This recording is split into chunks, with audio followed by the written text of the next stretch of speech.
Tere tulemast kuulama, vaatama Lohele uut episoodi. Täna on meil külas Erik Ida ja Karl Wilhelm Valter. Alustame kiire küsimuste vooruga, kus siis 60 sekundi jooksul tuleks vastata võimalikult paljudele küsimustele. Küsimused sellised lihtsad.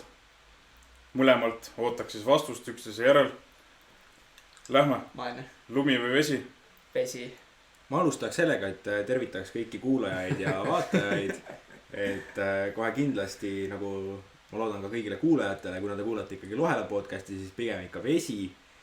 Et seal lume peal, Erik, sa oled kunagi lume peal käinud üldse? Ja et see ongi see koht, kus ma pean tegema sellise ülestunnistuse kõigile, et ma ei ole surfanud mitte kunagi lume peal. Ja ma ei saa isegi surfamiseks nimetada. Ja ma ei ole ka sellest kunagi puudust otseselt tundnud. Nii et selleni läheb aega veel. Vesi ühe sõnaga, vähemalt praegu. Laine või flat? Kindlalt laine. Flat. See on päris hea üllatus. Ma mõtlesin, et siit tuleb mõlemalt flat. Algaja. No ütle nüüd, mu kogemused lainetega on valusad. Kevin Längri. See story, see tuleb hiljem. Meil on lühikesed küsimused praegu, nii. Madrats või balloon? Balloon. C. Hübriid või delta? Delta. Unhook või hook? No ma just eile proovisin esimest korda unhookis foilida, et mitte loomulikult nagu tahtlikult, see oli pigem siuke kogemata, Donkey Dick lahkus kahjuks poomi küljest, et aga praegu jään ikka vist hooki juurde, jah. Karl Wilhelmile eelmise küsimuse vastus sellepärast vastamata, et me kõik teadsime, mis ta vastab. Ka twin tip, One Direction või foil? Foil ja twin tip. Twin tip, jah. Ma ei olegi Directioni peal kordagi nagu korralik proovinud ja foil õpib alles, nii et. Voo või ilma voota? Voo ainult siis, kui näitab. Ei, ma vuutan kogu aeg. Voodis ka. Kui meestel ei ole rannas mingi 5-meetrise tuule ja 12 ruuduste lohedega, ma ei tea, jalad üle pea ja siis ei ole surfipäev. Siis ei ole surfipäev, siis pole nagu mere peal käidud. Mõõta. Ja. Aga surfikohad Pärnu, Tallinn, Saared? Tallinn. No ikkagi Tallinn. Pärnu see korral on käinud Saare peal. Viimane kord, kui sa seal Hiiumaal käisid surfamas. Siis mul valutas kaks päeva pea peale seda, kui me käisime Koovis Saaremaal, kui see kõva litt oli. Et Tallinnas on kõige parem kogemused ikkagi olnud. Surf üksi või sõpradega? Sõpradega. Kindlasti sõpradega. See on ka juba huvitav, kui oli see Robin Nashi filmi linastuses oli mingi artikkel kuskil lehes ja siis seal rääkis, et ma kunagi ei helista sõpradele ja ütle, et lähme sõitma, et ma lähen ainult üksi. Et see mentaliteedi vahe on nii teine, sest meie kogemused, minu isiklikud kogemused on see, et ükskord, kui ma läksin üksi surfama Peipsi peal, siis lahkus laud minu juurest jäädavalt. Nii et nagu ainult sõpradega. Et kõigile vaatajatele Peipsi peal üks üksik laud, mida üks master, päris hea laud nagu ja ta oli suht heas korras omadega. Ootab tagasi ostmist. Ujub nii, et jah. See toob meid ka järgmise küsimuse juurde, et crazy fun või stabiilne turvaline sessioon? Mõlemal on oma kohta. Kindlasti mõlemal on oma koht ja et crazy fun saab ainult ikka siis olla, kui tuul on hea. Et halva tuulega on nagu raske funida. Aga lihtsalt nagu siukse tuulega see omavaheline huiamine on siis, mis teeb selle funniks. Et kui on see litterilm, siis ega sul väga aega ei olegi seal nagu teineteisega vee peal väga nagu huiad, seal üritad lihtsalt elus püsida. 10 küünega. Jah, aga kui on vaiksimine, siis just see sõpradega seal vee peal huiamine teeb selle asja nagu lõbusaks. Okei, äge. Kuidas te Lohe surfi juurde üldse jõudsite? Kumagi lugu, kui oleks põnev kuulda. No ma vastan siis ilmselt enne. Ja. Et mina jõudsin ikkagi ka enne. See oli siis niimoodi, et kui ma olin 8-aastane, siis mind pandi purjetamistrenni.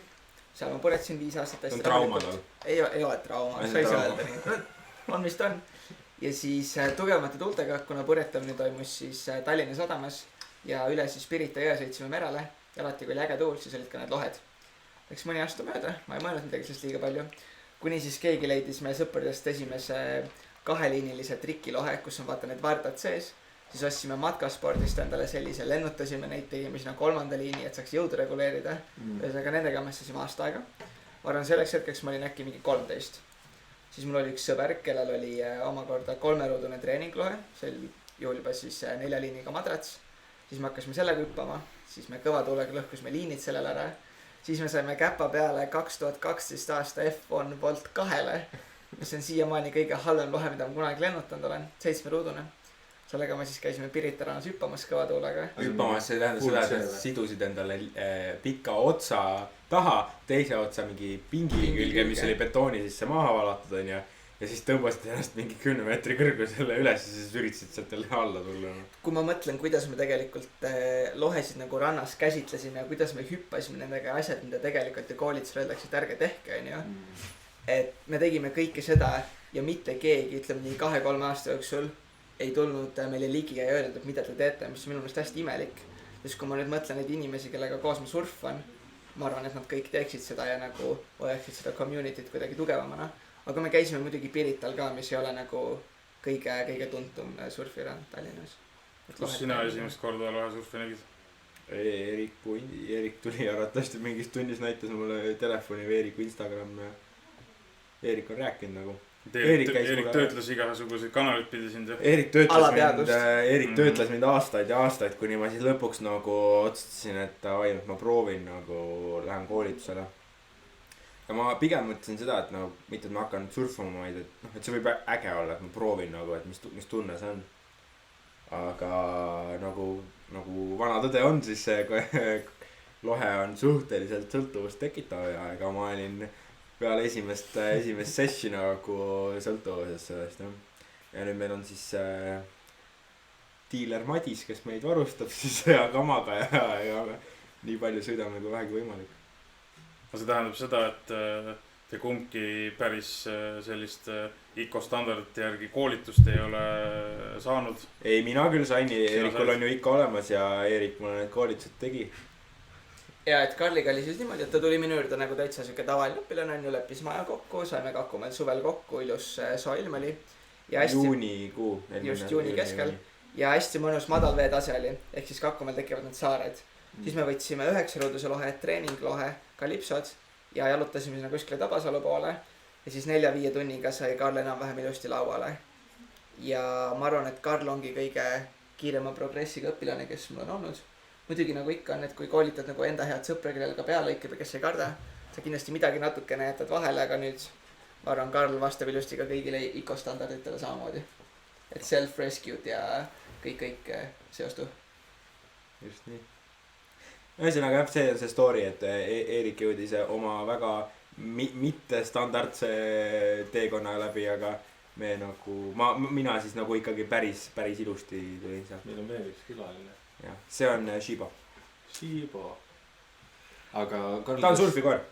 No ta näeb välja juba väga surfikoer. Kas siin nagu oli väga palju vaja veenda, et sa tuleksid üldse või sa oli tõmba? See oli mitu aastat. Vaikne ajutöötlus kogu aeg pidev. Okay. Et selles mõttes ei olnud nagu, ma ei olnud nagu, et ma tahan saada surfariks. See oli see, et okei, Eerik, ma tulen proovin. Sest me saime Karliga tuttavaks 7. klassis, kui me läksime Gustav Adolfisse samasse klassi. Ja Karl tuli siis koolitusele 11 vastu 12. klassi suvel. Ehk siis tegelikult kogu see aeg oli ta tegelikult lohesurfiga mingil määral kokku puutunud. Ja eks see seal alateadvuses niimoodi elas tal. Ja mul oli see, et kui ma läksin koolitusele, et ma juba teadsin nagu, kuidas lohe töötab. Mis Eerik oli mulle rääkida, mis see tehnika on, tagaalal on raskus ja mida poom teeb ja aga see kõik on teine. See ongi ülihuvitav, et lohesurfi juures mõtlemine ei vii siin nagu edasi nii palju kui see, et sa pead lihtsalt tegema ja lihasmällusele saama, sest need asjad juhtuvad nii kiiresti. Seal on nii palju neid erinevaid aspekte, mis korraga muutuvad, tuul, vesi, kui tuleb mõni laine, alguses seda on nii palju, et sa võid küll aru saada täpselt, mida sa tegema pead. Jaa, mul on raskus tagajalal, keha on taha lastud, lohe, vii niimoodi kell 11, siis 10, siis uuesti 11, ja mul on kõik olemas. Aga sa ei jõua seda läbi mõelda, et see ainuke asi ongi see, et sa kukud ja proovid uuesti ja kukud ja proovid uuesti, kuni see on sul. See on siin ajus kuskil siin lihasmälust nii sees, et sa ju enam, kui lähed sõitma nüüd, sa ei mõtle, et kuidas sa waterstarti teed või kuhu sa lohe saadad, sa lihtsalt lähed. Millisena sa mäletad oma esimesi triipe, kui sa 4 tundi läbi oli? Sellest on isegi, meil vist on video on teist korda, kui ma vee peal olin, mis sa võtsid GoPro kaasa, kus ma juba tegin nagu pikad triibud ja... Aga see oli muidugi 7-ruudusega ja hästi kaootiline, aga kuna Karl oli selline hästi tubli õpilane, siis ma andsin talle selle sama GoPro suhu, selle mouth mount'iga point of view, millega ma ise ka Insta videosid teen. Ja siis Karli selline esimene korralik big trip 7-ruudusega on meil täitsa olemas. Isegi saaks selle video saata siia, saaksite näidata. Need on mingid lühikesed klipid, aga seal on see, et seda on näha seda, et see progressi endal on äge vaadata, et sealt ma olen tulnud. Et selles mõttes, et ma ei pea mäletama, et see on see video täiesti olemas. Aga see oli crazy, see esimene kord, kui ma mäletan seda esimest tunnet, kui ma podid räägisin. Et ma olin nagu, Eerik ütles, ta või podid rääkida, siis ma olin nagu, kuidas on ju. Siis ta ütles, sendilist loe nagu otsa alla, et ma olin, ja siis see esimene kord, kui sa tundsid seda jõudu ja kuidas sa lihtsalt tõmbasid läbi vee, see ma olin juba nagu täiesti, no ma olin hukta. Pannud endale. Aga Eerik, sinu esimesed triibud? Minu esimesed triibud. Ma võin natuke jätkan seda oma alguse lugu võib-olla. Ehk siis olin seal umbes 13, selleks ajaks ma olin saanud käpa peale sellele kõige esimesele F1-i mingile Delta lohele, on ju. Volt 2. Mis kuul sa said see, mis kuupäev oli täpselt? Mis kuupäev oli või? Ma tahaks rohkem detaile, muidu inimesed ei saa aru võib-olla. Ruuben teisele Prantsusmaalt tagasi. Siis ma alguses leidnud poomi sellele, siis me lõpuks leidsime mingi poomi sellele. Ta oli põhimõtteliselt bänditi eelkäija, aga palju toorema kujuga. Ja selle lohe omadus oli backstall, julm backstall. Lihtsalt me lennutasime seda mingi 7-metrase tuulega ja see oli 7-ruudune lohe. Ja põhimõtteliselt peale selle lohe lennutamist, nagu mul on backstalli kontrollimine elu lõpuni, ma arvan, käpas.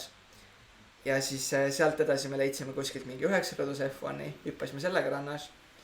Ja siis ma olin juba piisavalt vana, äkki 14-15, et ma oleksin saanud reaalselt hakata vee peal nagu surfama. Ja siis suutsin veenda oma papsi, et ostaks mulle siis kiti. See oli siis surfhouse'ist 13-ruudune Castra Jet, millel ei olnud one pump süsteemi ja sa pidid kõik 5 ristipallooni ja peapallooni eraldi aukudest täis pumpama. Aga enne kui ta mulle need asjad ostis, siis EMS palus, et ma võtaks 1 tunni koolitust ja siis ma käisin Kristi juures, tegime Katariina Kail tund aega koolitust ja see ongi mu koolituse ajalugu. Ja siis 6 kuud edasi, talv sai läbi, ma võtsin need uued asjad, läksin perega Tarifale ja seal õppisin sõitma. Ja see oli väga keeruline alguses, sest et oli see Poniente, mis on meretuul.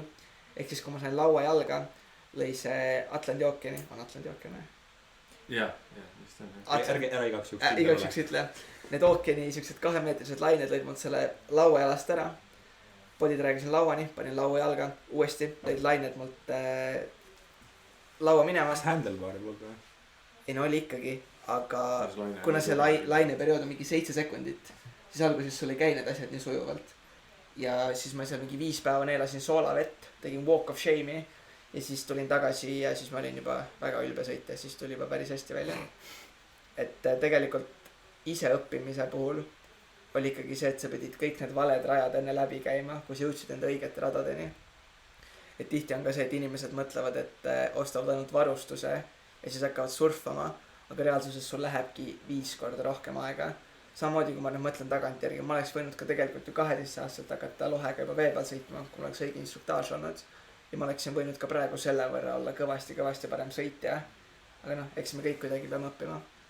Ja mu väike vend on praegu 14, et tema ma tahan kindlasti see suvi panna aktiivselt sõitma.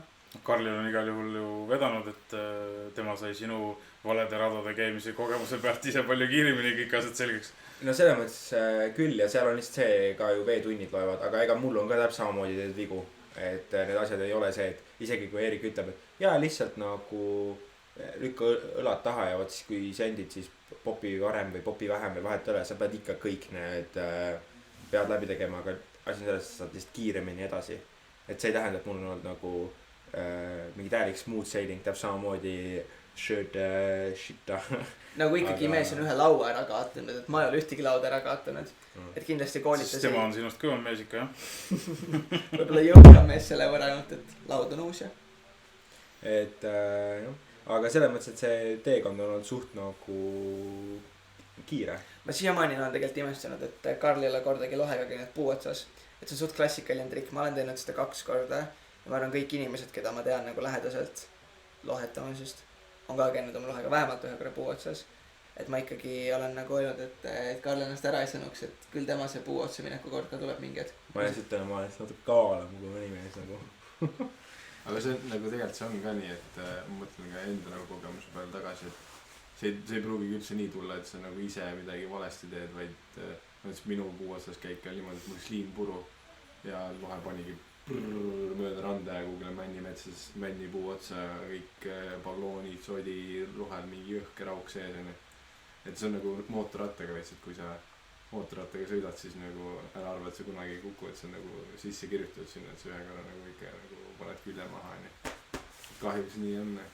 aga noh, võib-olla ma ei tea, siin härrad näitavad meile eeskuju ja 20 aastat ja saab ikka öelda, et jaa, aga ega seal on ka see, kui sa hakkad liiga ohutuks muutma, selles mõttes, et see ei tohi olla nagu siht omaette, et midagi valesti läheks ja valesti asjade minek käib nagu selle spordi juurde. Ma räägin, see on nagu ekstreemsport on ikkagi see, no muidugi nende lahjemate ilmadega, siis on rahulikum, aga kui on ikka nagu korralik nagu talvel on ja mis meil oli siin 15-19 meetrit sekundis on ju, kui me läksime peale, kui sul ikka enne seda nagu kõht veits lahti ei ole, siis sa nagu teed midagi valesti, vaata. Et sekundeerin, siiamaani mul natuke õudne, kui on see 19 meetri sekundis tuul. Aga see on nagu hea, see on hea, see on nagu siuke elevus ja ärevus, aga selles mõttes see käib sinna nagu asja juurde. Aga seal peabki olema tark ja ettevaatlik, aga see ei saa olla omaette nagu sihtmärk, et ma ei taha ühtegi viga teha. See ikka asja juurde, sa pead lihtsalt uuesti püsti tõusma, asjadele kokku panema, liinidele puhtaks käima ja edasi panema. Aga mis see sinu esimene varustus üldse on olnud, millega sa puu otsa pole jõudnud? Ma alustasin, nagu ma kolisin, ma tükk aega ju veel, siis ma sain juba nagu sõltuvusse, tahtsin ainult rohkem, aga ei tahtnud varustust veel osta, et ma olin nagu ebakindel. Siis ma mingi juutisin natuke Eeriku varustust, mingi koolituskammadega ja seal skeemisime. Ja ma ostsin vist augusti alguses ostsin enda varustuse ära, see oli siis 2019 12 RS, siis oli Master. Madise vana siis 2019 Master 1.36.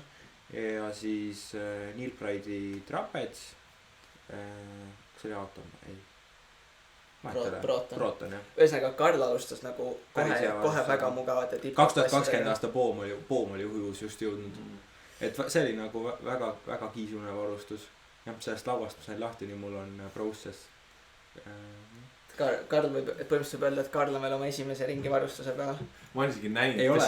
Kas sa oled kunagi pannud vist üles mingisuguse postituse, et Masteri laud on kuhugil ära kaduma läinud ja ma olen näinud seda selles United Kitersi foorumis. Ma panin selle üles, sest see pigem sellepärast, et kui keegi leiab, vaata, ja kui ta tuleb turule tagasi, et ma panin sinna blacklist teda. Ma just mõtlesin, mis ma tegema pean, aga mul midagi olnud. Siis ma käisin seal vist 3 päeva järjest otsimas seal samas Peipsi ääres seal külas. Mul maakodu on seal samas. Ja siis ma sain seal külarahvaga väga hästi tuttavaks. Lubasin seal suuri rahasummasid, kui keegi selle üles leiab, ikka odavam uue lauast. Jah. Aga jah, ega siis seda välja ei tulnud ja siis ma sain aru, et see on nüüd läinud, et ma jätsin lihtsalt vahepeal tuleb veel väike annetusohver tuua, vaata, et ta ikka hoiaks sind hästi. Nagu jahi pealt kallatakse törts rummi, siis me rummi vette viime vist varustust ja tuleme minu varustuste tagasi vahest. Verd ja varustust. Nagu me siin puu otsas skeemisest juba rääkisime, et mis need esimesed matsud on, mis teil meelde jäid ja mis järeldus on, et mis te valesti tegite, et see juhtus? No ma mäletan, see ei olnud otseselt valus, aga see oli piinlik ja võib-olla egole valus. Olid seesama 13 ruutu Castro Jet aasta 2013 aasta oma. Siis püün siis suvel, ta oli otse läänekas, nii et jõudis, et kui kukkusid, jõudsid otse kaldale. Siis ma proovisin seal mingit unhooki seal kuskil maariba ääres. Ja siis ma ei saanud õigeks ajaks nagu konksu külge tagasi. Ja siis ma jäin sellesse Supermani asendisse, mis on vaata, kui sa unhooki teed. Ja loisesin kõhuli üle kalda niimoodi, et mul jäi siuke pikk vagu sellest trapetsi konksust ja sinna liiva ja kiviklibu sisse. Ja kuna see oli suvepäev, siis kõik see, mis see väikese rigamisplats on seal poes, see oli lohesid täis. Ja ma sealt kuidagi vahelt kõndisin tagasi, ütlesin vabandust. Tõmbasin 3 tiiru liini enda trapetsi konksu küljest lahti ja siis jalutasin tagasi vette. Aga alguse poole ma vist väga haiget ei olegi saanud. Mul on nüüd viimase võib-olla 1,5 aasta jooksul paar kõvemat kukkumist olnud. Mul ei olegi siukest võib-olla niukest matsu, et ma oleks pildituks olnud midagi sellist. Kas mul no kõige hullemad siuksed on see Cape Towni esimene päev Blueberg Strandi seal põhirannas. See oli teine päev Cape Townis. Ja teine päev Cape Townis, aga esimene päev seal rannas. Sest esimene päev oli Hermanuses. Ja siis seal need lained, ma algajale nagu see laine, Kakumäe mingi 0,5 meetrine laine on ka nagu selles mind nii sassi. sest see on mingi järgmine see variable, noh järgmine mingi asi, millega sa pead arvestama ja see lükkab su kogu kehasendi pekki onju, et sa harjutad täiega, viid raskust sinna, aga seal sa pead ju mõlema jalaga, sa pead tulema laua peale, mõlema jalaga nagu veits üle tulema. seal olid juba sellised lained, et sealt ei saa üle sõita, sa pead seal kas lohe liigutada. No see esimene päev, ja see oli kõige suuremad lained, rohkem nii suured lained olnud ja see oli mu esimene päev nagu lained ja mul esimest korda elus, sest ma ei olnud ookeani, ma olin vist ei olnud ookeanis korda ujumas käinud. Ja ma nägin neid seal olid siuksed 5 meetrised lained tagapool. 4-5 olid nii suuri enam ei olnud ükski päev ja siis ma ikka nagu, see oli, mind see pani mind paika ikka väga tagasi, siis ma mõtlesin, ma olen juba kõva mees, lähme, täiega mehed, lähme Cape Towni. See oli Karli esimene lohetripp ja Lõuna-Afrikasse siis maailma piigeri mekkasse, et see on väga-väga rasvase rinnaga ettevõtmine. Aga no arendas kõvasti ikkagi. Ja siis oligi ju, me olime seal põhirännas ja siis seal oli ju Kevin Langry oli seal samas, Lassie Walker oli seal samas ja need nagu me olime näinud eelmine päev supermarketis seal Quicksparis ja siis seal samas päeval rannas me nägime ka neid sõitmas ja mingi vaatasime rannas mingi rigame veits fanboy momentid olid seal, sest reaalselt sa nägid neid samu tüüpe, kelle videosid sa vaatad YouTube'ist, Instagramist ja reaalselt nägid, kuidas nad su ees sõidavad ja kõige nagu hämmastavam asi oligi see, et esimesel päevadel ei olnud tuult nüüd mingi 20 meetri, võib-olla tuult oli 12 meetri, puhangutes 15 meetri.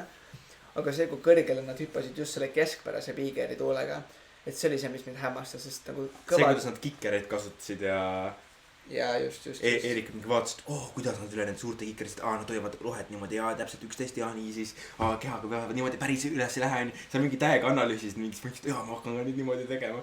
Ja siis see esimene päev on ja nad olid kõik seal sõitmas. Ja siis oli, mul oli ju täielik surm onju ja see soolvesi seal oli, ma pole ookeani vett kunagi saanud. Räägi, mis lohega sa kallid? Ma olin 7, ma arvan, vist ma võtsin selle... See oli siis tutikas 7, mis just oli pakist välja võetud. Ja Madis oma ja Karl läks sellega peale siis esimesel päeval. Eks ujutama seda. Aga no ühesõnaga pigem ujutama selle pärast, et ja siis see soolvesi nagu, mul oli terve aeg siuke tunne, et ma hakkan ooksele kohe, siis see soolvesi nagu nii, kõik on ju kipitab, põleb lihtsalt ja siis ma lihtsalt suren.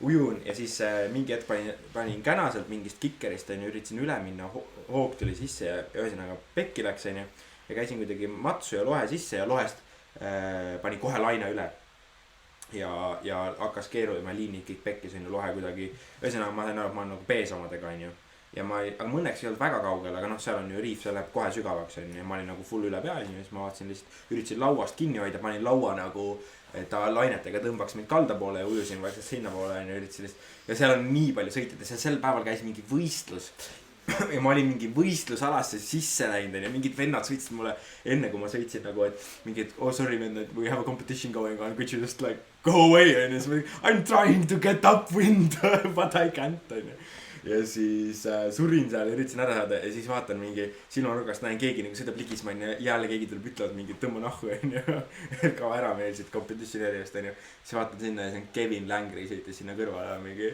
are you okay? Näitab mulle ütles ma okay, yes Kevin I'm amazing ma täpsustan, et see ei olnud Red Bull King of the Air, vaid see oli Big Air Kite League, mis on siis ise korraldatud võistlus Aga ikkagi, tema isegi ei võistelnud seal minu meelest. Ikkagi liiklus oli mega, Kevin ei võistelnud selle, see oli amatööride selline. Et ühesõnaga, aga jah, ühesõnaga Kevinist tuli, ma olin okei, nüüd ma pean siis okei olema ja siis ühesõnaga sain kaldale kõik korda. Aga jah, see oli see esimene päev, mis pani väga paika mind ära. Aga Eestis ma olen nüüd kõva mees. See on päris äge lugu, jah. Kellegi teisel Kevin Langeri lugu kindlasti ei ole, vaata. Just. No Kevin viskas mul ikka paar päris fatti šakat, kui ma tegin seal loopi koos rolliga. Ja Lassiga plaksu. Ja plaksu, see on video peal, see on hea moment. Selle ma olen kindlasti sisse. Äge. Räägime vahepeal natukene sõidustiilist ja eesmärkidest selles kontekstis, et kas on hetkel mingi stiil ka, millele nagu rohkem rõhku panete, et... No ma ütlen niimoodi, et Piiger on kindlasti kõige südamelähedasem. Aga kahjuks need Eesti tingimused natukene dikteerivad siin meil stiile, et meil ei ole selline ühtlane föön nagu Cape Townis on. Ja praegu on ikkagi foilile kõige rohkem rõhku. Et tulevad ägedad uued jäigad Mosese foilid, et seal on kõvasti potentsiaali uute trikkide jaoks.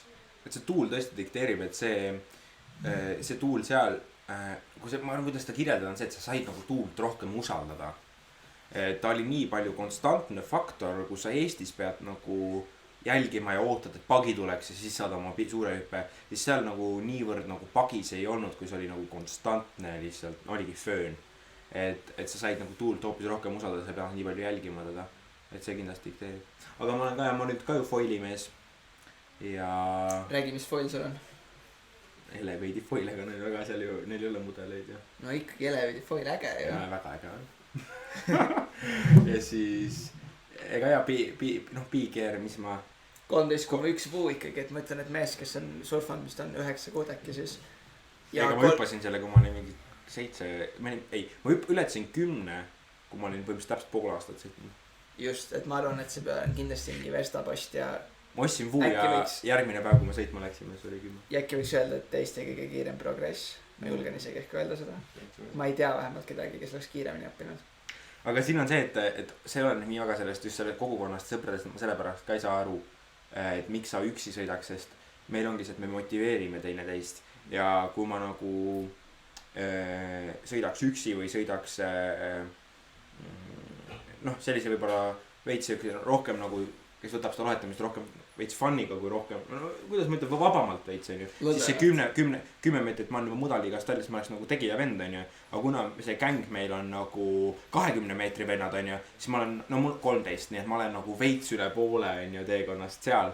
Aga nagu minna on veel kõvasti, et mul nagu sellist loorberid puhkama jäämist ei saagi tekkida, sest kogu aeg on nagu vennad panevad, ületavad teineteist ja saad seal taga üritad järele jõuda lihtsalt. See ongi vaata, mida räägitakse hästi palju, mida mina olen vaadanud mingid vahesurfi koolitajad ütlevad ka on see, et kui sa tahad nagu heaks saada, siis üks on see, et ole stabiilselt sõida ja tuul peab puhuma ja kõik see on. Aga teine asi on see, et sõida heade sõitjatega. Siis on see, et ma ei tea, keegi teeb mingisugune backroll, mingisugune kiteluubi on ju. Siis sa mõtled, okei, ma kas või proovin seda backrolli on ju, et sa nagu näed, mida nad teevad ja see nagu motiveerib sind nii palju rohkem. Ja lisaks see, et mul on nagu Eeriku kogemuste pealt, me sõidame koos, ma olen mingi, kuule, et ma tegin nagu seda double backrolli on ju ja ma ei ländinud ära on ju, et vaata ka mind korra on ju, ma teen uuesti, ta vaatab, et sa jätsid lohe liiga vasakule, et saada rohkem paremale on ju, ja ma proovin, ja ma ländin ära on ju, et ta näeb kohe selle ja see lihtsalt, see ei ole koolitus, vaid see on lihtsalt nagu ta korra vaatab, annab mulle nõu ja mul tuleb välja, et see konstantne nagu infovahetus on nagu väga hea. Tegelikult see kehtib küll üldse kõigi puhul, et kui ma näen näiteks, et keegi proovib kuskil rannas mingit trikki, teeb isegi mu sõber, võib-olla isegi tuttav võõras, aga ma hea meelega aitan ja samamoodi on ka see, miks ma nagu tegelikult julgustan inimesi sõitma rohkem, kas siis Kakumäel või Püünsis on see, kus on see community asi. Esiteks on turvalisem on ju, teiseks sul on endal lõbusam, aga ongi see, et sa saad tegelikult headelt sõitjata neid väikseid nippe, kas on siis motivatsioonina või see on reaalse näpunäitena, et see on ka üks viis, kuidas endale see kiirem progress nagu koju tuua. Kindlasti jah, mina käin Kuuspaluga koos selle pärast juba, et nii hea on vaadata, kui palju ta kukub tegelikult on ju. Et juba see on juba väga motiveeriv vaadata, kui palju ta kukub tegelikult. Mulle ka väga meeldib vaadata, kuidas Kuuspalu kukub, kui sa Kuuspalu kuulad siis. Just. Aga mis mind üllatas kõige rohkem üldse nagu lahespordis, see kõrgele lendamine, nagu ma teadsin juba, et see saab olema äge. Sa ei kujuta muidugi seda tunnet päris nii hästi ette, et see on veel ägedam, kui ma arvasin. Aga mida ma üldse ei oodanud nii väga, on see kogukond, mille osaks ma olen nagu saanud. Et need sõbrad ja selline koos tegemise ja üksteise aitamise ja see tunne, mis läheb kaugemale kui ainult see, et me oleme koos mere peal. Ma arvan, et see oli suurim üllatus mulle ja üks mu lemmik asju selle spordi juures. Et see, et põhimõtteliselt nagu 5-kordne maailmameister on ju, tuleb mere peal mingi suvaliselt jorsilt, kes upub seal on ju lohega, tuleb küsima, et kas sul on kõik hästi. Et ta üldse paneb tähele vaata seda. Ta võiks ju vabalt ignoreerida seda. Miks ta peab tulema? Ta on nagu, ühesõnaga see, et ta paneb tähele, tuleb, küsib, see näitab seda, et see asi mitte ainult meie kogukond või üldse lohe on selline, see äge spordiala ja selline äge, see kogukond on lihtsalt, see on see, mis mind täielikult on nagu võlunud ja mida ma üldse ei oodanud. Täiesti sõnatuks võtta. On ju, jah. Aga eeskujud, millest me juba natuke rääksime, Längeri käis juba läbi, eks ole, et no, ja Eesti eeskujusid sai ka juba natuke mainitud, aga teie isiklikud eeskujud, kas on ainult Längeri või ma kindlasti ütlen, et kuidas see on see asi? kellega ma juba hästi palju koos sõidan, mulle meeldib kõige rohkem siit meie Eesti sõitjatest, kuidas Kaimar Hallista sõidab. Et ta ongi see, et ta on muidugi hästi kaua sõitnud ka, samast vanusest kui mina, umbes 15. Aga ta on muidugi, must on ju 10 aastat vanem. Nii et tal on ka juba päris palju neid aastaid ühe all.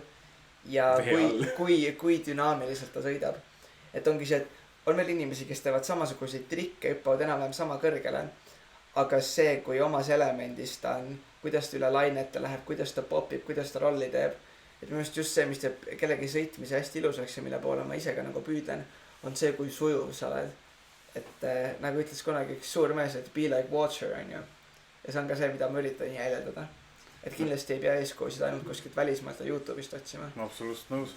Ja Kaimari puhul nagu hea näide sellest nagu, kuidas, kui sa oled palju sõitnud, kuidas asjad tulevad väga lihtsalt sinu jaoks on see, et tüüp siin nädal aega tagasi läks esimest korda foiliga sõitma ja nagu plaks foili peal püsti sõidab ja naudib ja nagu et sul ongi see nii veres vaata või et sa kuidagi sa saad aru, kuidas lohe intuitiivselt käitub ja sa tead, mida sa oma kehaga pead tegema, et õieti pöörata ükskõik mis lauaga, kus sõidad. Ma sellest siiamaani aru ei saa minu meelest, see on nagu fake news, ma olen koha peal, mina seda ei näinud, mina seda ei usu siiamaani, kuni ma näen Kaimarit tee peal, sellepärast, et ma ei saa aru, kuidas see saab nii intuitiivselt olla. Ei, ma olen nüüd, mis ma olen sõitnud äkki mingi 6, 7, 8 sessi folli peal või?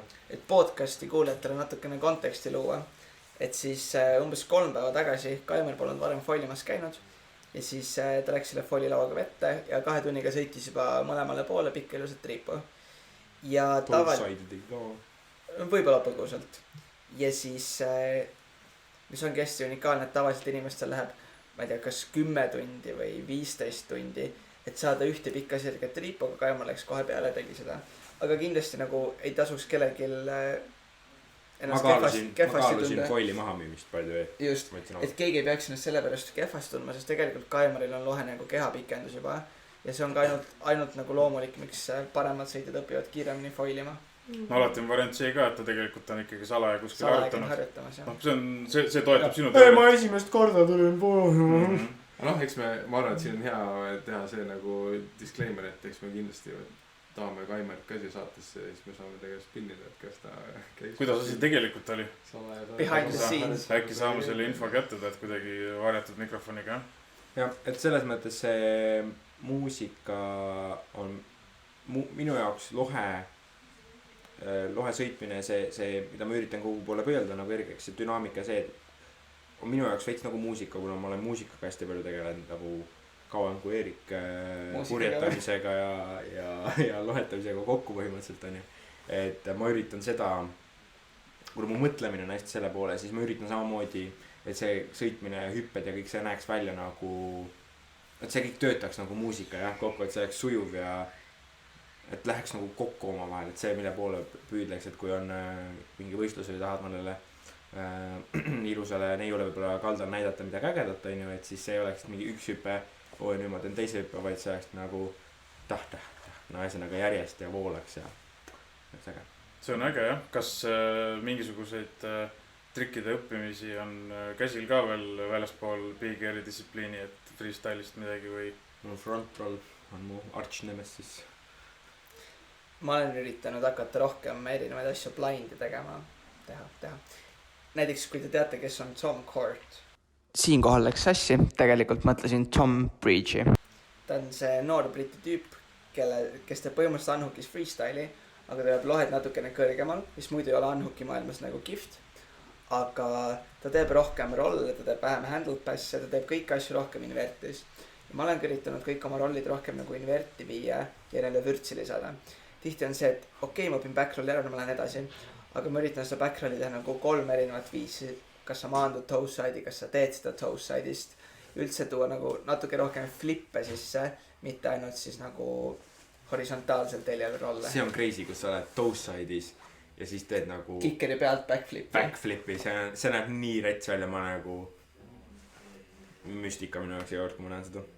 Kahjuks muidugi sellist ägedat asjade jaoks peab rohkem ujuma ka, et ongi see, et vaadatakse pilte ja videosid või nähakse ühte sõitjat korraks sõitmas, et ta on nii hea, et ta on nii talendikas või ta on nii noor on ju. Aga tegelikult ju head sõitjad kukuvad palju rohkem kui need konservatiivsemad sõitjad, kes ei õpi uusi asju. et ühesõnaga see esimene küsimus nagu oli see kas stabiilne sesh või siis see crazy fun sesh, et see tegelikult minu jaoks on nagu see üks ja sama sesh, et esimene tund aega seshist, kus sa oled värske, jõuline, entusiastlik, külm, eriti nende külmadel ilmadega, kus sa ei ole veel läbi külmunud ja keha on veel soe ja pehme, siis sa saad õppida ja katsetada ja proovida ja sa ei saa haiget tavaliselt, sest sa oled kuidagi nagu kiirem ja värskem ja jõuad reageerida. Aga alati see, kui sul on see teine tund või kolmas tund suvel nagu 5., 6., 7. tund on ju seshi, siis sa oled nii sodi oma ajust ja oma keha poolest, et seal on see, kus need vead hakkavad tulema, alati see viimane hüpe, vaata, on see klassik see, kus sa oled see mingi, okei, kurat nii hea oli, tahaks ühe veel, viimane davai, ma lähen siis ära, ja siis läheb pekki alati, et selle talv nägime seda seal Väänas, Timo oli see, kes see oli valus, ja et see oli ju samamoodi viimane hüpe, et see on nii loll asi, et alati pigem ongi see, et alguses teed crazy fun'i on ju, katsetad, proovid uusi asju ja push'id oma neid limite, aga siis lõpupoole, kui sa tunned, et sa pead ise igal ühel enda tunnetus on ju, ja kuidas sul on eelnevad päevad olnud ja nii edasi, aga et lõpus tõmbad veits nagu safe imaks ja võtad rahulikult ja pigem nagu naudid seda merel olemist. Karl on esimene inimene, kes teab midagi surfi väsimusest, sest et et suvel siis, kui Karl oli ma arvan mingi 6 aega sõitnud, tegime Kaku, no ma koolitasin, aga Karl tegi siukse solid 5-6 tunnise session. Ma tean täpselt, see oli 6 tundi merel, ma olin kokku Kaku rannas, oli üle 8 tunni ja ma vahepeal käisin söömas, aga merel olin straight up nagu üle 6 tunni. Ja siis pakime kollad kokku, hakkame sõitma McDonaldsi poole, kõhud on meil kõigil meestel tühjad. Karl sõidab ees, ma sõidan järgi autoga. Ja siis vana Rannamõisa tee ja Kakumäe tee ristil, siis Karl teeb sellise piloodivea ja sõidab Peugeot'ga kraavi. Kiirus oli nagu mingi 30-40 km tunnis, muidu mu sõidustiil on pigem siuke agressiivne, aga sa olid nii väsinud, ma sõitsin üli rahulikult on ju.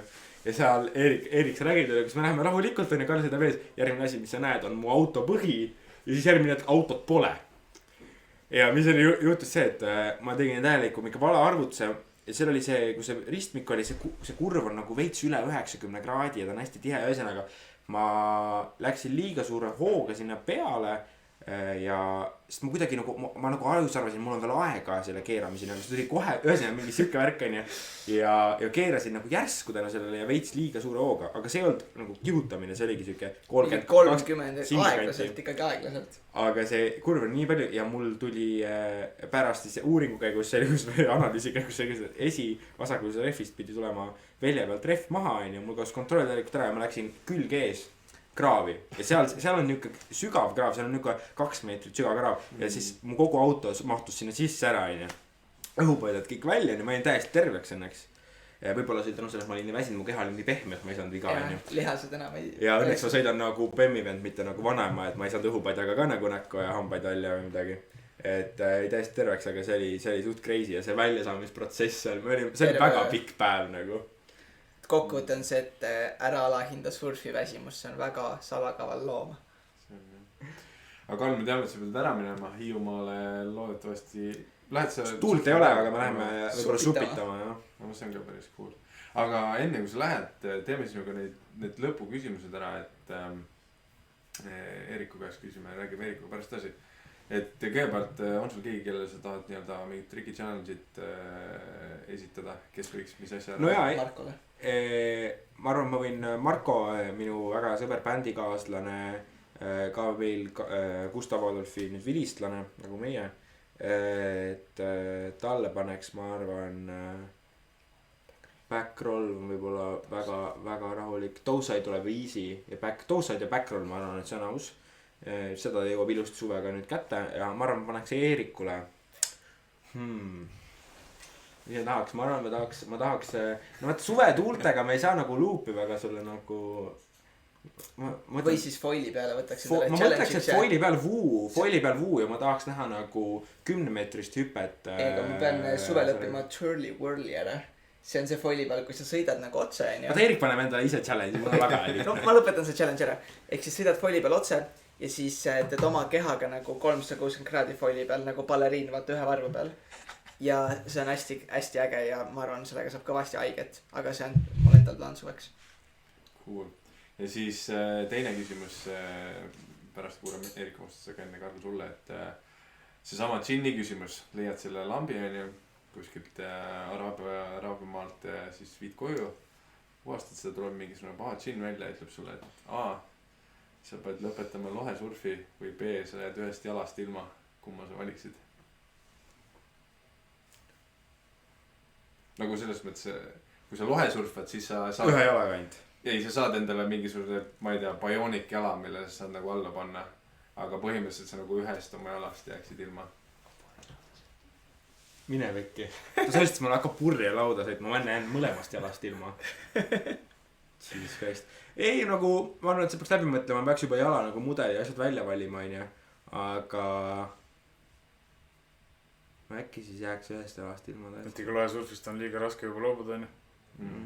See isutama jääks nii väga, sa võid oma 2 jalaga sinna rannast tuled seisma, sa lihtsalt mõtled enesetapu mõtteid lõpuks, sest see isu läheb nii suurt. Mul on sellega nagu just üks lugu, või mitte lugu, aga ma olin teisipäeval Kakus ja siis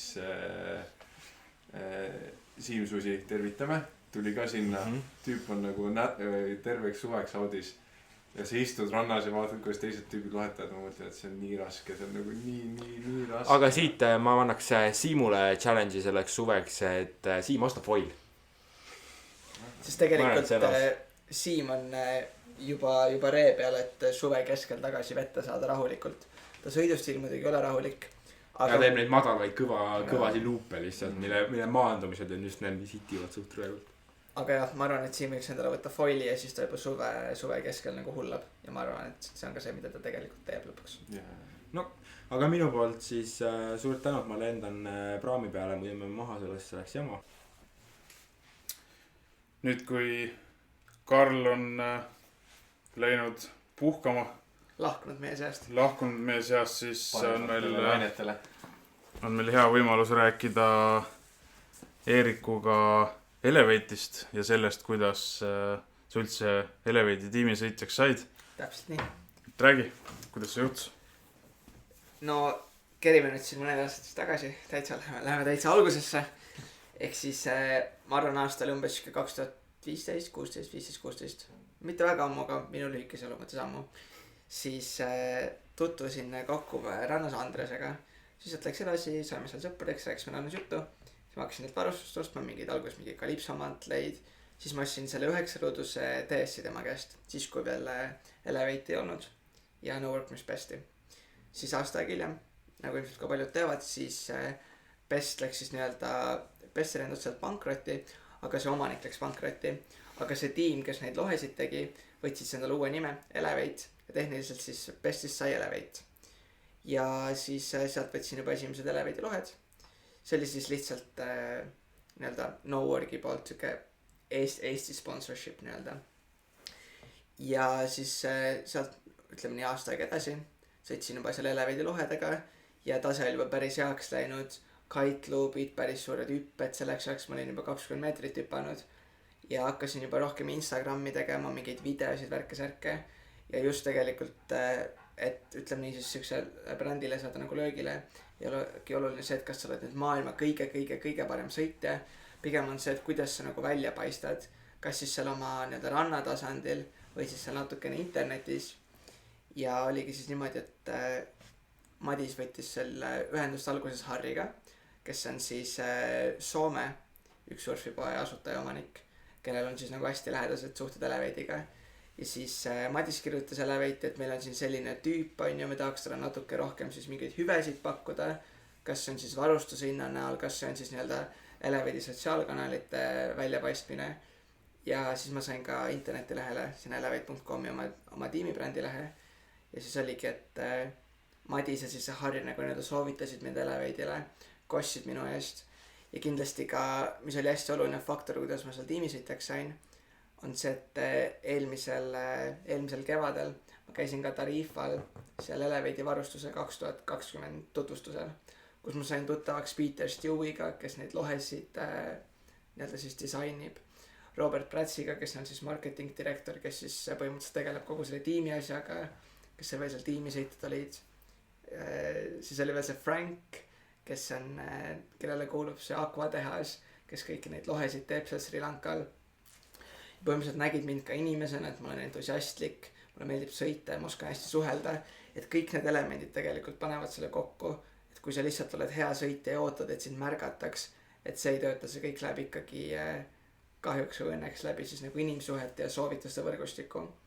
Kindlasti ka nõuandeks inimestele, kes võib-olla siis tahavad ka midagi sellist saavutada, ongi see, et tööta läbi kohalike connectionite, kes on siis no work, on ju, kes saab siis edasi siis juba Elevate jutule, sest et kui ma lihtsalt kirjutaksin ise Elevate Instagrami DM-i, et hey guys, et would you want to give me some kites, et see ilmselgelt ei töötaks, on ju. Et ongi nagu alusta väikselt ja läbi kontaktide edasi. Keegi teine lohebrändi ei pakkunud sulle sellist koostööd? Sellises ulatuses kindlasti mitte. Mida nad on pakkunud, on siis lihtsalt kui nagu Eesti lõikes olla surfipoe tiimisõitja, ehk siis sa saad varustust natukene odavamalt ja see on enam-vähem kõik. Et ma olen testinud ja mulle on antud siis, või noh, mul on siis ka pakkumised tehtud Core'i poolt, Liquid Force'i poolt ja RRD poolt, kindlasti on kedagi veel, keda ma unustan. Aga põhimõtteliselt oligi siis, et eelkõige nagu need sõprussuhted siis ka Noworgi, Andrese, Madisega viisidki mind siis selleni.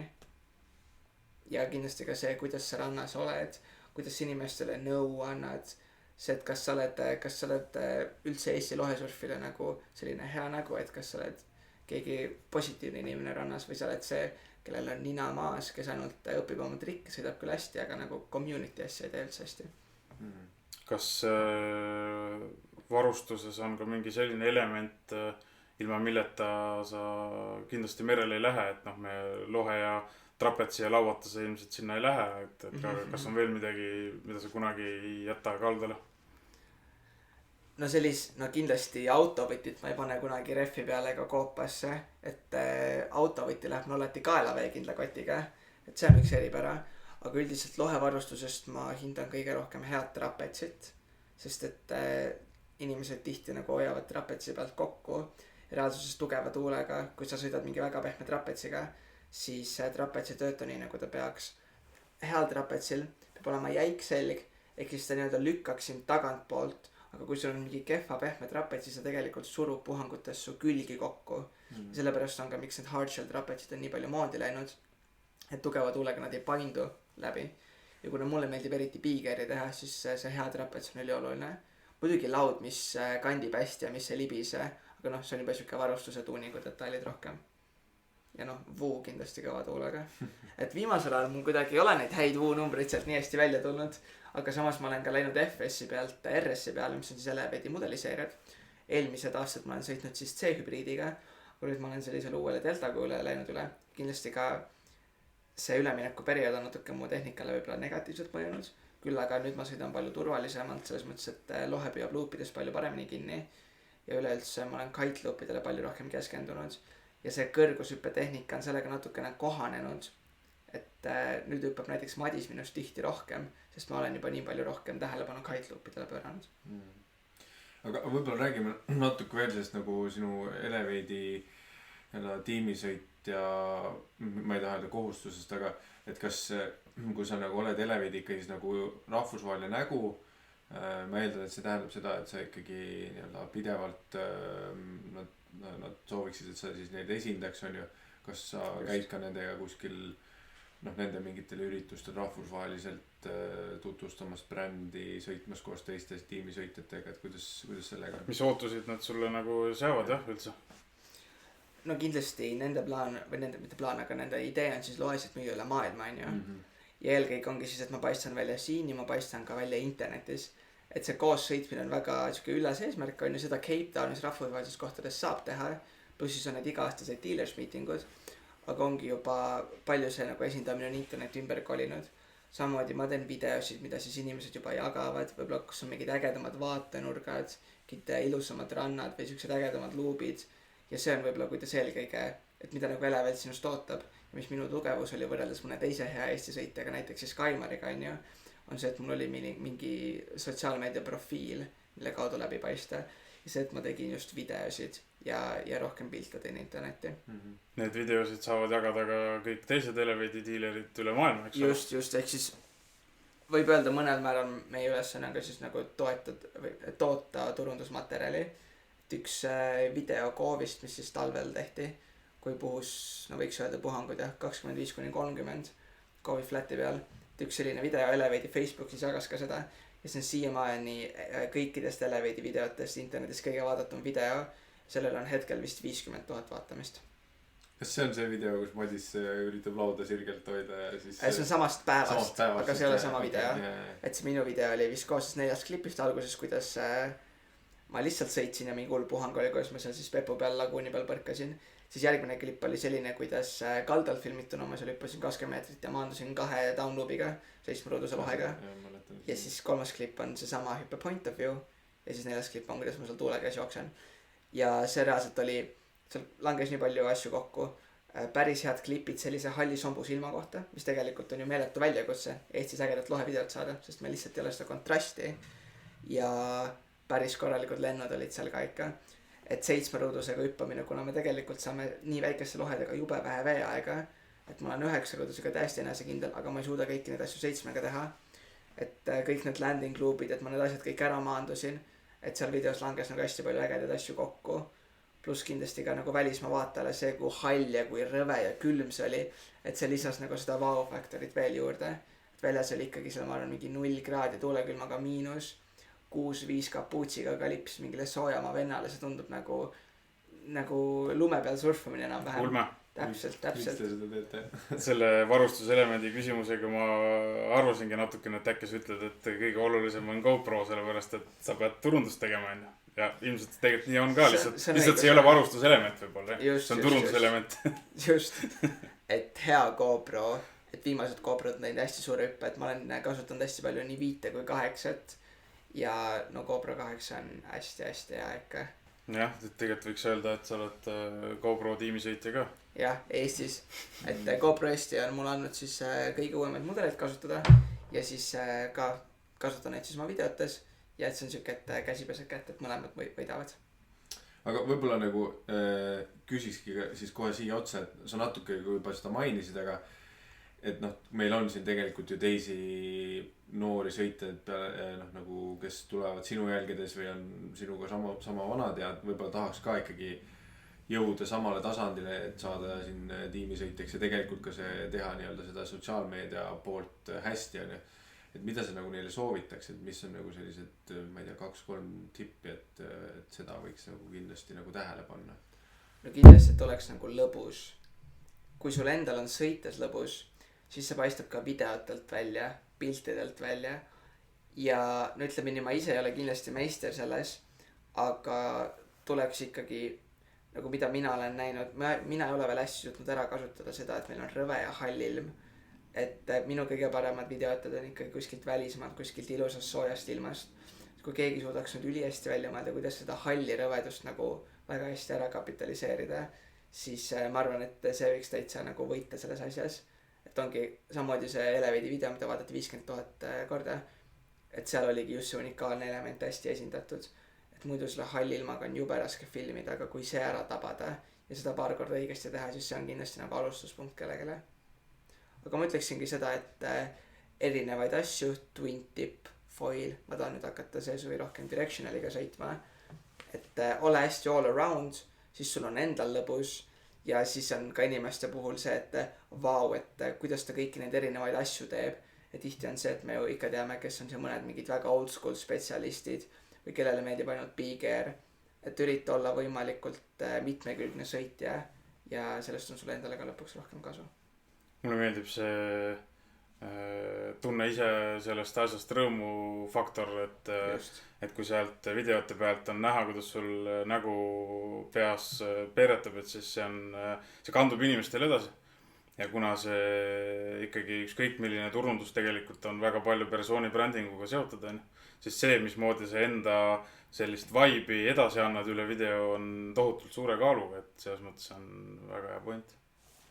Ma olen ka täitsa nõus sellega. Muidugi ma peaks seda rohkem tegema, muidugi peaks nägu rohkem näitama. Et ütleme nii, et see on täpselt selline case, kus nagu taevas on sulle lagi. Et nii palju, kui ma ise teen, nii palju, kui ma sealt ise tagasi saan, et muidugi mul ei ole fookus siin 100% ainult influencer olemisele. Aga ma arvan, et siin on veel kõvasti ära teha, kui ma seda ise tahan teha. Et mingit piiri siin Eestimaal surfarina ma kindlasti pole saavutanud. Et nagu ma ütlesingi, sa ainult Eestis sõites sa ei saa kõige paremaks sõitjaks, kui sa reaalselt tahad minna Red Bull King of the Airile, siis pead talved veetma Cape Townis, tegema mingeid järeleandmisi hariduse koha pealt. Et seda elustiili on võimalik elada, aga see nõuab kõvasti ohverdusi, et lihtsalt siin 8 meetrit sekundist tuulega meil talvel sõita, nii on päris raske heaks saada. Et peab ikka välismaal käima. Aga kui sa tõid selle näite King of the Airist või üldse mis iganes võistlusest rääkida, mis eesmärk üldse järgmine sinu jaoks on? Oletame, et see tiimisõitjaks saamine oli üks eesmärkidest eelmisel hooajal, on ju. Et siis mis selle hooaja eesmärk üldse võiks olla?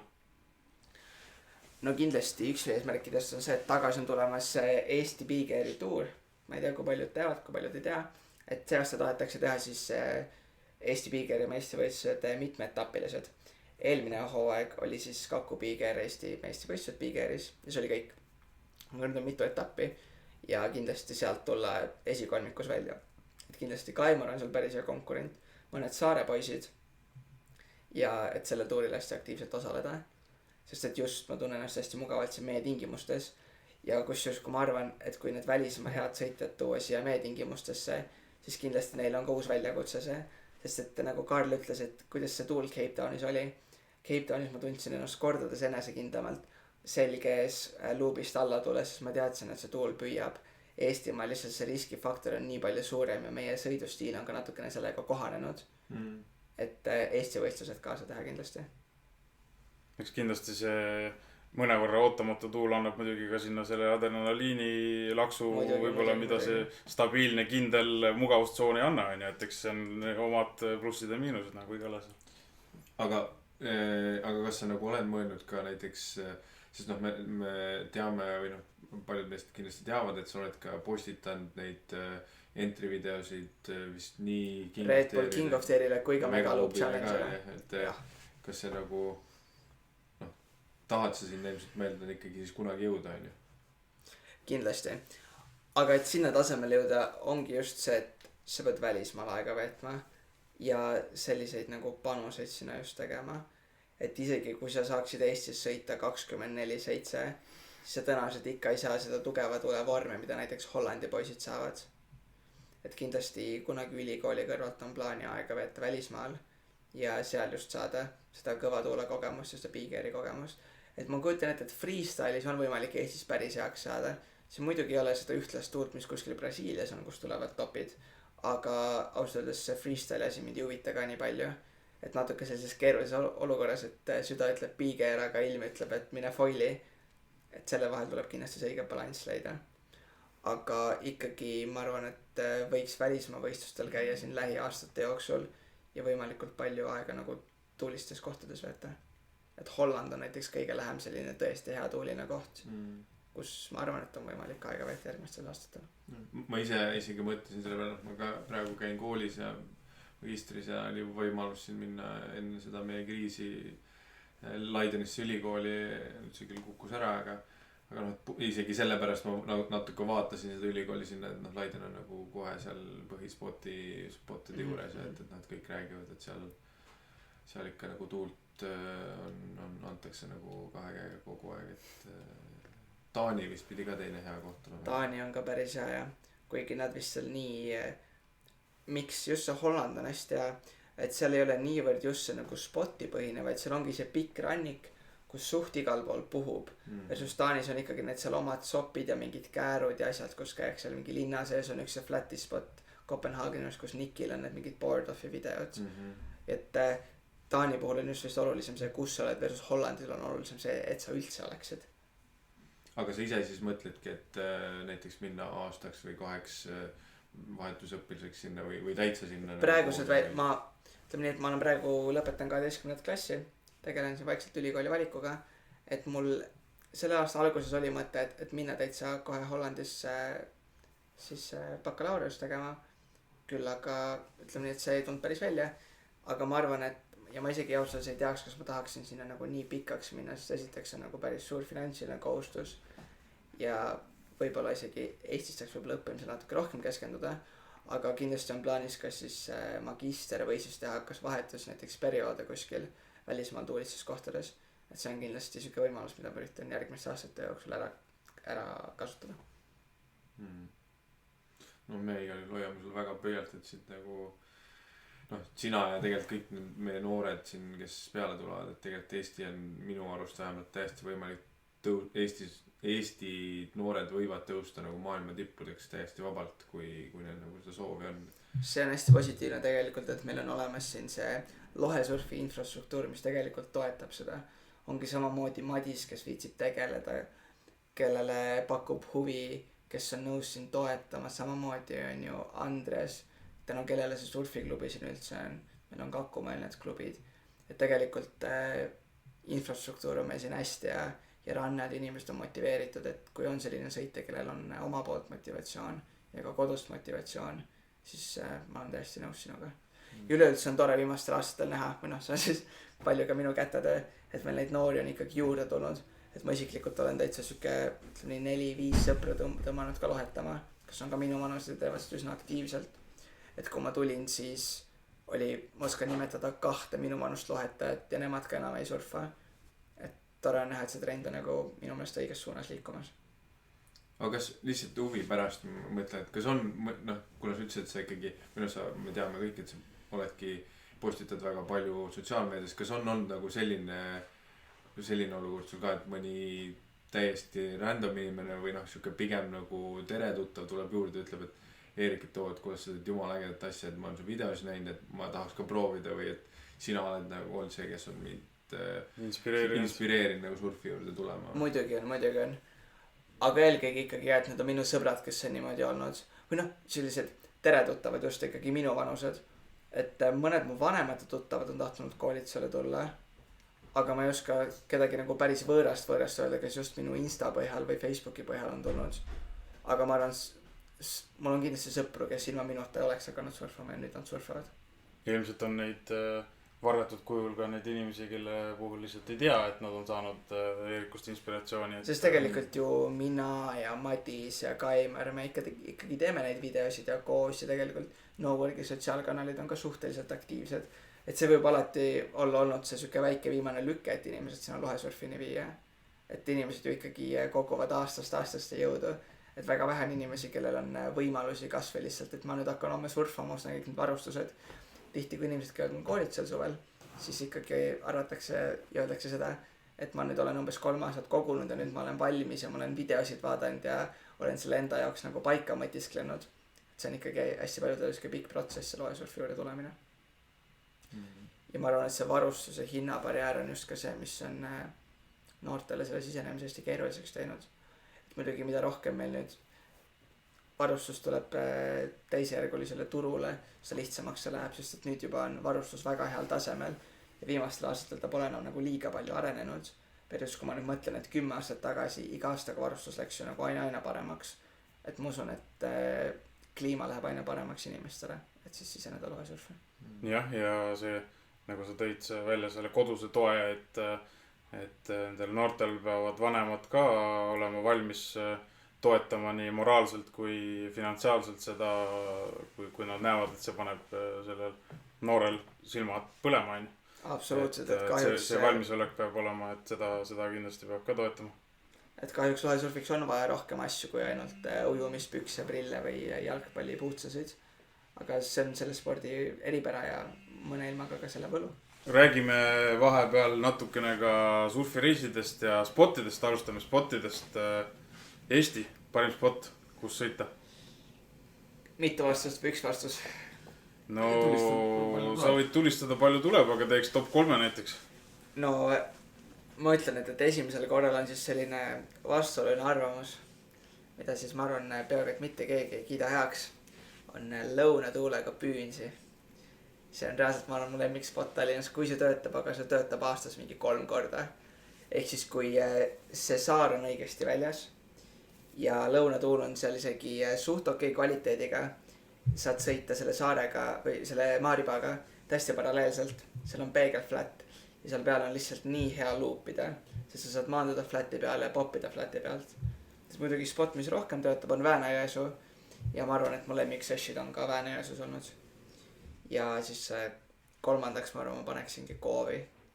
Koovis olen 2 korda käinud ja mõlema mõlemad korrad on seal ruumi mõnusalt olnud, seal on flat'i olnud, mõnusalt on saanud lennata ja see on Madise lemmikspot ka. Erik-Iida lemmikspotid on siis Püünsi, Väänä-Jõesuu ja Koovi. Tõsi? Tõsi. Välismaal, kuidas sellega on? Me oleme sind jälgides näinud, et sa armastad Tarifal käia, et ilmselt sa ütled, et see on võib-olla lemmikspot või ma võin ka eksida, aga ei, ma ütleksin seda Tarifaga on pigem see, et on selline kuldne kesktee, et seal puhub hästi, ta on suht lähedal ja elutingimused on super head, et sinna on kõvasti lihtsam minna kui näiteks kuskile Cape Towni või kuskile Brasiiliasse. Et Tarifa pole kunagi olnud väga hea, aga ta pole kunagi ka väga halb olnud. Aga seal on ka paar sellist päris ägedat tingimust, et kui puhub terve päeva meretuul, siis seal on lainete vahel õhtul hästi suured flatid, suured lained. Ja mulle meeldib see, et Tarifal võib saada igasuguseid tingimusi. Sa võid saada seda maatuult, siis on flat. Sa võid saada meretuult, siis on laine. Seal on toit hea, seal on söök hea, seal on kõik kihvt. Aga ikkagi välismaareisidest kõige eredamalt on meeles Cape Town. Et see koht kindlasti väärib oma nime kui maailma Big Airi mekka. Seal saab ikka, seal on nii lihtne hüpata kõrgele, et sa võid seal hüpata 20 meetri kõrgusele ilma, et sa isegi märkaksid. Versus Eestis on see, et 20 meetri kõrgusele saada, sul peab olema mingi kõige hullem torm üldse. Sa pead 10 küünega lohest kinni hoidma. Versus Cape Townis on see, sa saad hea puhangu ja saad kontrollitud seal ära käia ja alla tulla. Et seal ongi, kuna seal töötavad need kohalikud termoefektid, seal on väga külm meri. Väljas võib olla 30 kraadi, aga sa sõidad ikka 5-4 lipsoga. Siis seal on see mägi, ehk siis õhuvoolud surutakse kokku mäe ja mere vahele. Tekibki selline ülihea föönilaadne tuul. Nagu mainisimegi, see on nii tihe. Ma arvan, et kuskil maailmas ei püüa kite look nii hästi kui Cape Townis, sest see tuul lihtsalt töötab teistmoodi ja on palju ägedama fiiliga. Ja Prantsusmaal, Lõuna-Prantsusmaal, kus mu sõbral on siis suvekodu, on ka paar päris ägedat kohta. Võibolla mõned teavad Jeeri, kus on siis ka fansurfi tiim käinud mõni aasta. Ja siis Boduc, mis on ka teine selline Tarifa sarnane pika laine vahega ookeanispot.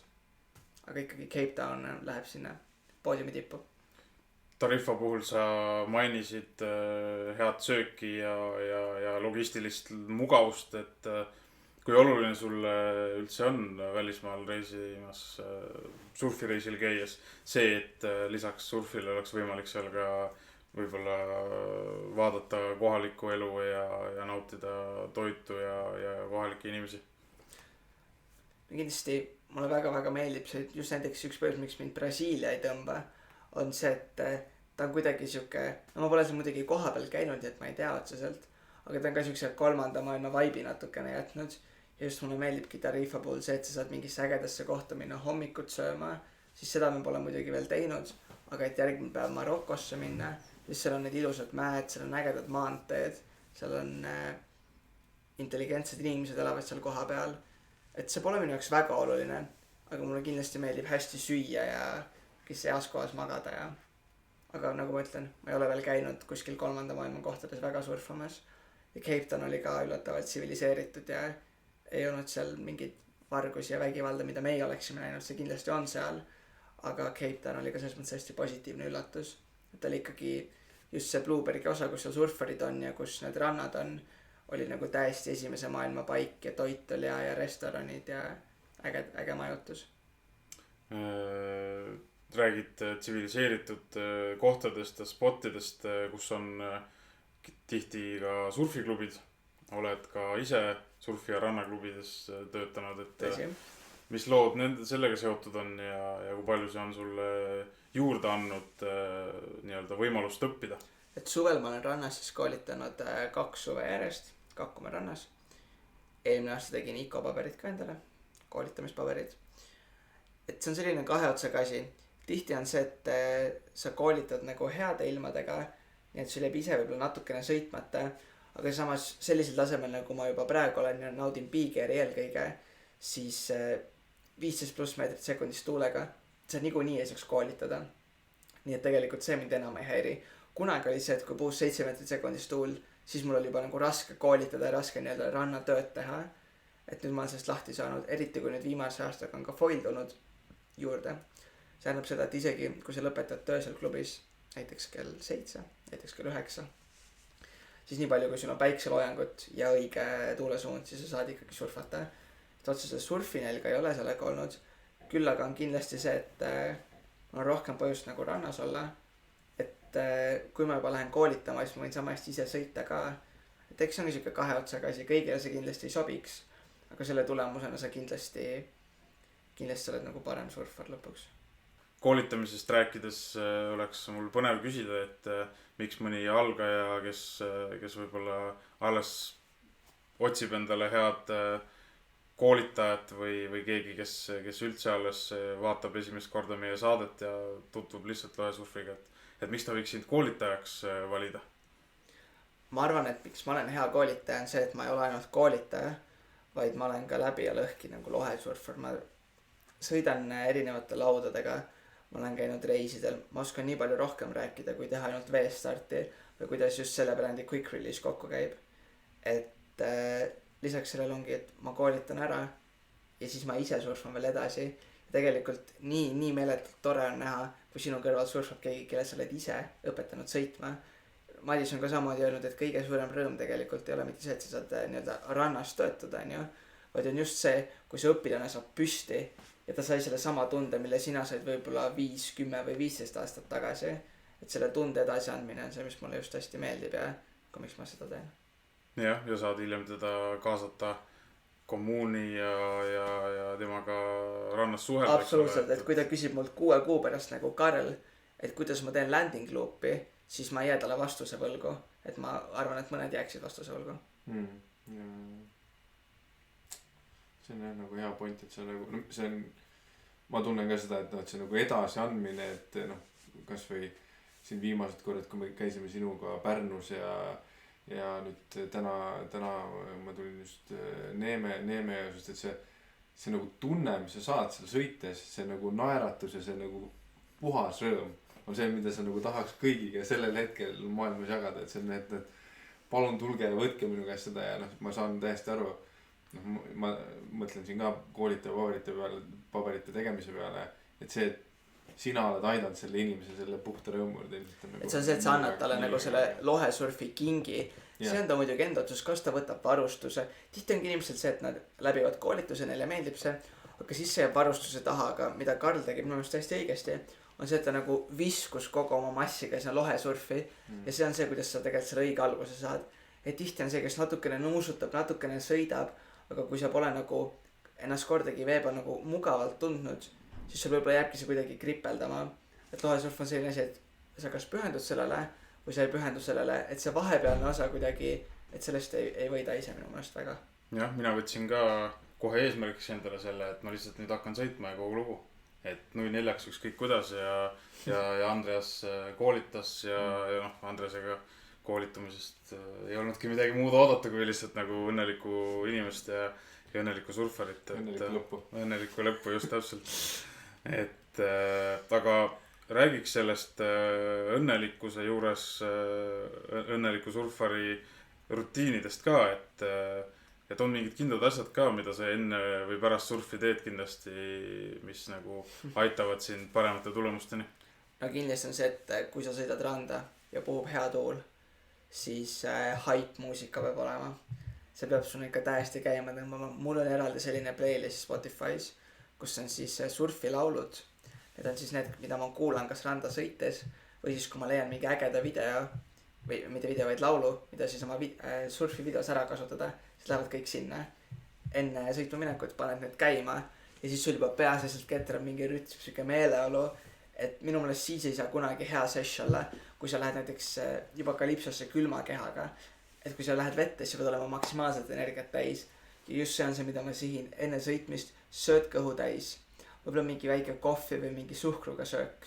Kindlasti see muusika, et sul peab nagu maksimaalselt energiat olema vette minnes. Ja kui sul on palju energiat, on teistel ümberringi palju energiat. Ja nagu enne mainiti, koos sõites on kõigil lihtsam areneda, kõigil on lahedam, kõigil on turvalisem.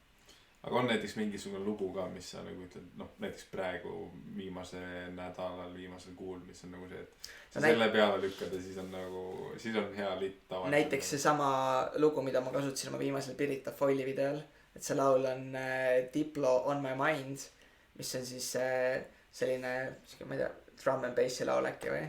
Ka siuke kõva bassiga ja siukse monotoonse rütmiga, et selle järgi varustus kokku panna on üli ja näiteks selle rütmis pumbata onju, või siis ka hakkamal kompressorit kasutada, et kuidas oludest, aga need vahetuvad mul üldiselt, et ma olen täitsa süüdi selles, et ma kuulan ühte lugu mitu korda järjest ja siis viskavad need head lood suht kähku üle.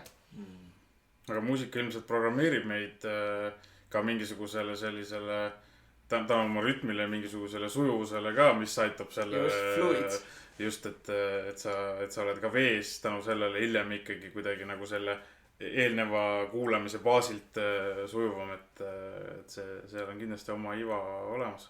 Aga aftersurf, mis nõud sellele on?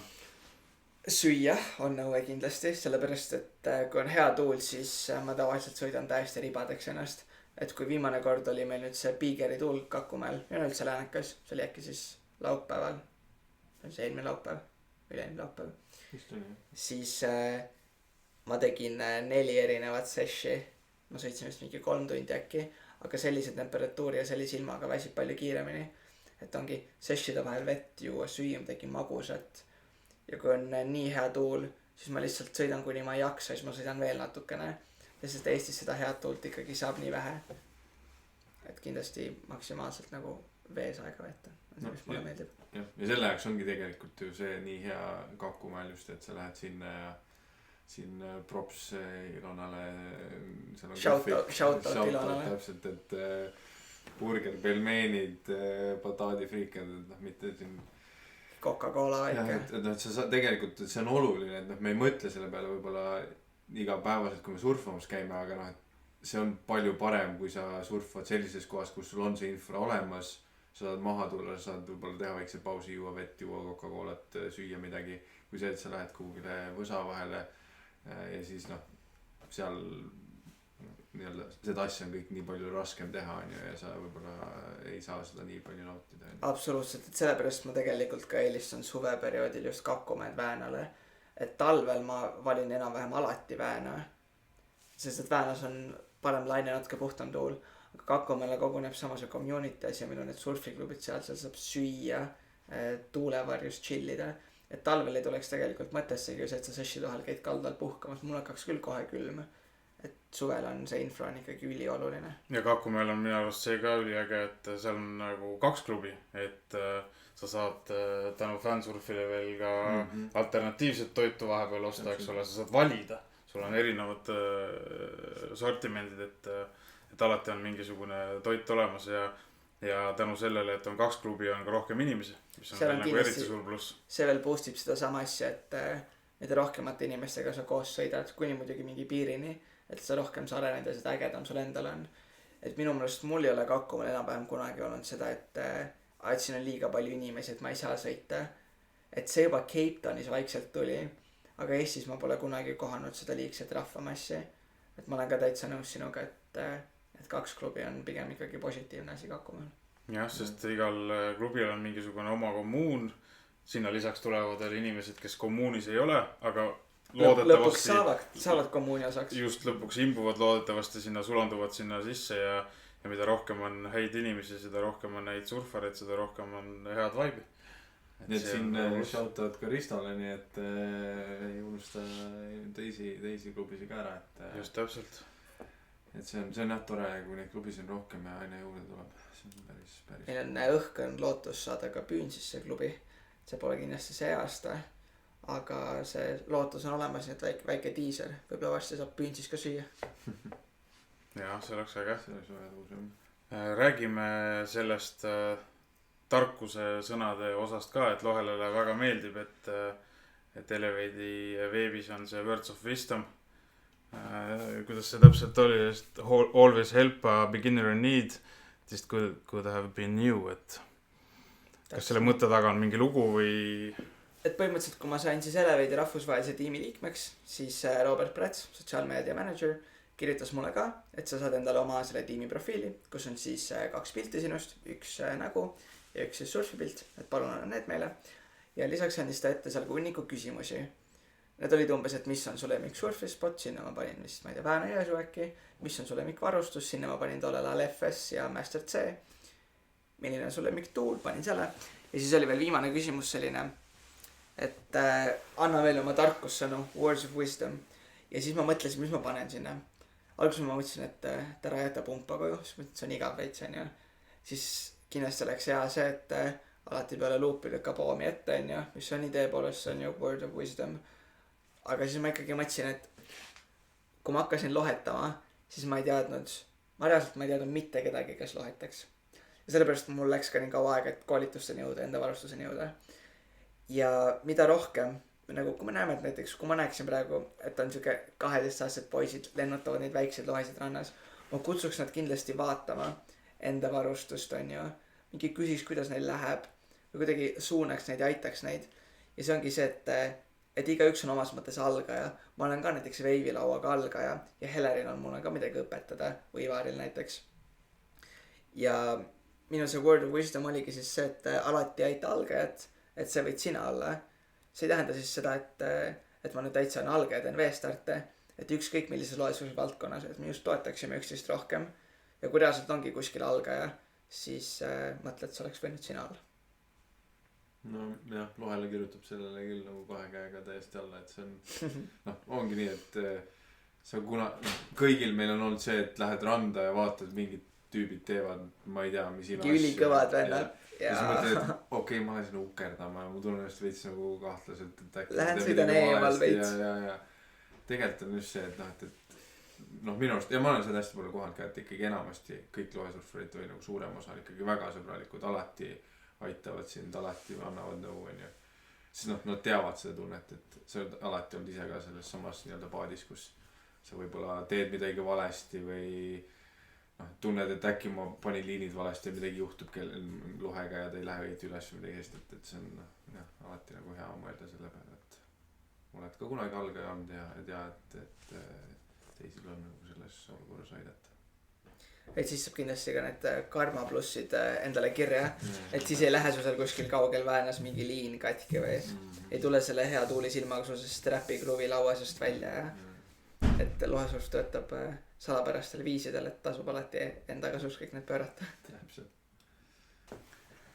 Lõpetuseks laseks sul siis teha ühe challenge'i välja panna ühele teisele lohesurfarile, mida sa ootad temalt selle hooaja jooksul.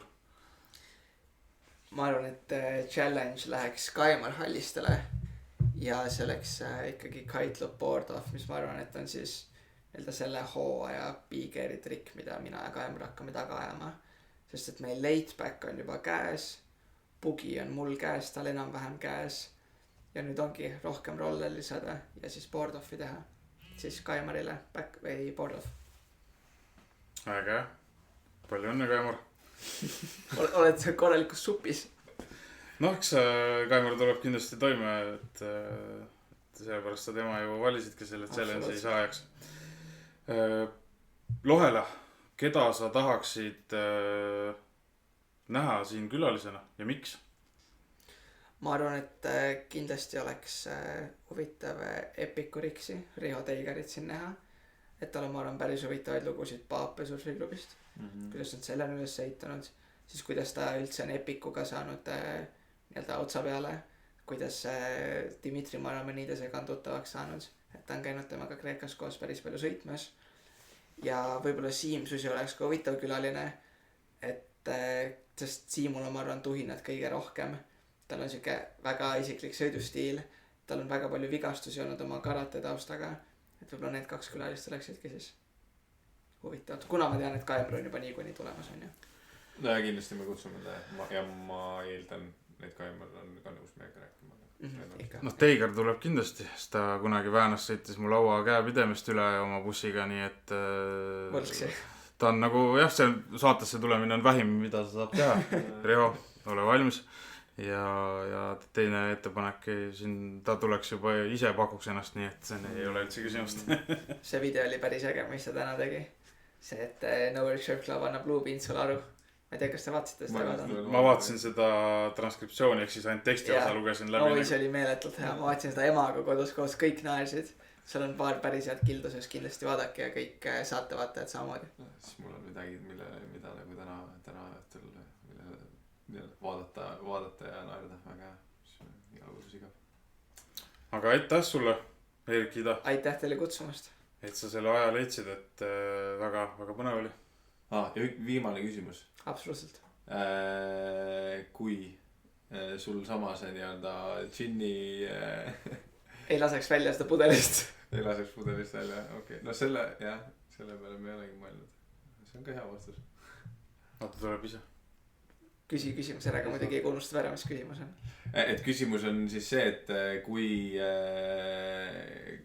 kui sa leiad mingisuguse sellise Aladini imelambi ja sealt tuleb välja džinn, kes on see kuri džinn, siis ja ütleb sulle, et sul on valida, kas sa kaotad ühe oma jala või jätad lohesurfi igaveseks ajaks, igavesest ajast igaveseks, siis kumma sa valiksid?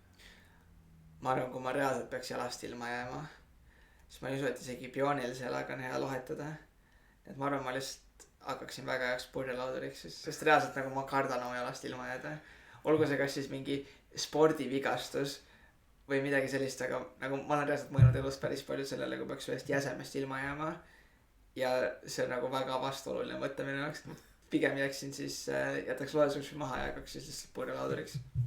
siuke vastuoluline arvamus. või siis läheksid lume peale ja saaksid lumesurfiga. jah, see ei ole lohesurf, nagu Karl-Wilhelm Valter ütles. või wingima, see on ka variant. kuule, aga sellest ma arvan, et tuleb ka üks kindlasti Lohela selliseid väga vaadatud episoode ja aitäh, et sa tulid. ma arvan, et meil oli väga lõbus kõigil kolmel ja vahepeal oli meid ka 4. ja eks me teeme varsti uue osa, aga selleni siis jälle nägemiseni. Tšau. Tšau.